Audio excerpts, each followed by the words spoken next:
ഏറ്റവും കൂടുതൽ മറക്കാൻ പറ്റാത്തൊരു അനുഭവം ഉണ്ടായിട്ടുണ്ടോ? അത് ശബരിമല തന്നെയാണ്. ശബരിമല തന്നെയാണ്. കന്യായപ്പന്മാരായിരുന്നല്ലേ? ആ ഒരു തീരുമാനത്തിലേക്ക് എങ്ങനെ എത്തിയത്, അയ്യപ്പന്റെ വിഗ്രഹം ചെയ്യാമെന്നുള്ളത്? അവർക്കൊരു ആൽബം വന്നിട്ടുണ്ടായിരുന്നു. അപ്പൊ ശ്യാമംഗലത്തിന്റെ വരികൾക്ക് DGP സാറാണ് പാടുന്നത്. അപ്പൊ അങ്ങനെയാണ് ഞങ്ങളിങ്ങനെ ശബരിമലയ്ക്ക് പോകുന്നുണ്ട്. അപ്പൊ ഇവര് കന്യാസ്വാമിയാണ്. ഞങ്ങളോട് ചെയ്തു അവിടെ ചെയ്തുകൂടെ എന്ന് ചോദിച്ചു. അപ്പൊ ചെയ്യാന്ന് വെച്ചാൽ ഇത് കൊണ്ടുപോകാനുള്ള ഒരു ബുദ്ധിമുട്ടുണ്ട്. നമുക്ക് 504 ക്യൂബ് അയ്യപ്പന്റെ ചെയ്യേണ്ടി വന്നപ്പോൾ 504 ക്യൂബ് മേടിക്കേണ്ടി വന്നു. അപ്പൊ അത് കൊണ്ടുപോകണം. 3 ബോക്സ്, പിന്നെ വലിയ ബോർഡ്.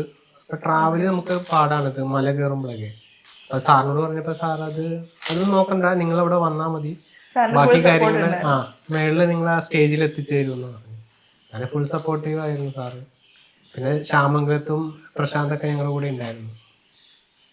അങ്ങനെയാണ് ഞങ്ങൾ ശബരിമലയിൽ കന്യായ്യപ്പന്മാരെ ഇവരെ അവിടെ എത്തിച്ചത്.